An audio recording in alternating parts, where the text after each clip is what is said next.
Most people believe their life is controlled by fate, but the truth is simpler. Your life is shaped every single day by the tiny habits you repeat without even noticing. Discipline isn't about being perfect, it's about choosing your future over your impulses. And if you master this one skill, you can completely rewrite your destiny. Think about the people you admire. They might seem lucky, right? Like they just naturally succeed at everything, but what you're seeing isn't luck. It's the result of a silent, powerful force, discipline. This force is invisible, but its results are impossible to ignore. They aren't lucky, they're just consistent. When you repeat a small action enough times, it stops being something you do and becomes part of who you are. Your small actions shape your identity, and ultimately, your identity shapes your destiny. So why do so many people fail to achieve their goals? Because they rely on motivation. Motivation is great, but it's emotional and temporary. It's that burst of energy you feel after watching an inspiring video, but it fades. Discipline, on the other hand, is a decision you repeat every single day, especially on the days you don't feel like it. Think of it this way. Motivation is the spark that starts the fire, but discipline is the fuel that keeps it burning long after the initial excitement is gone. The good news is, you don't need a massive fire to start. You just need to understand the power of tiny daily habits, what I call the 1% rule. Small improvements compound over time, just like interest in a bank account.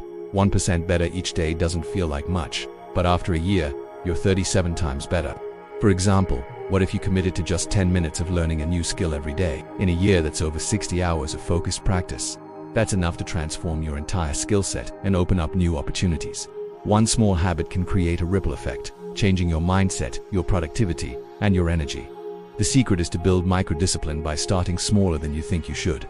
Our brains naturally resist big, sudden changes, so instead of trying to overhaul your life overnight, embrace tiny steps. There's a technique called the 2-minute rule. Want to read more?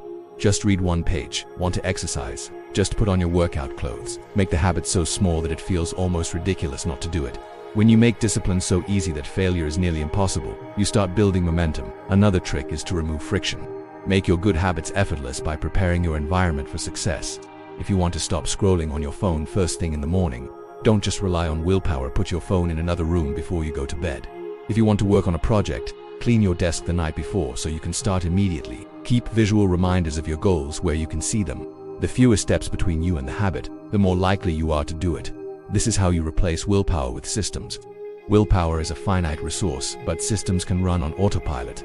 Think about the most successful people: monks, elite athletes, top CEOs. They don't wake up every day and hope they feel motivated. They rely on established routines and systems that guide their actions, regardless of how they feel.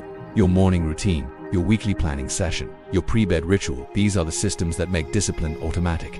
Every time you keep a small promise to yourself, like going for that walk or reading that 1 page, you build confidence and trust in your own abilities.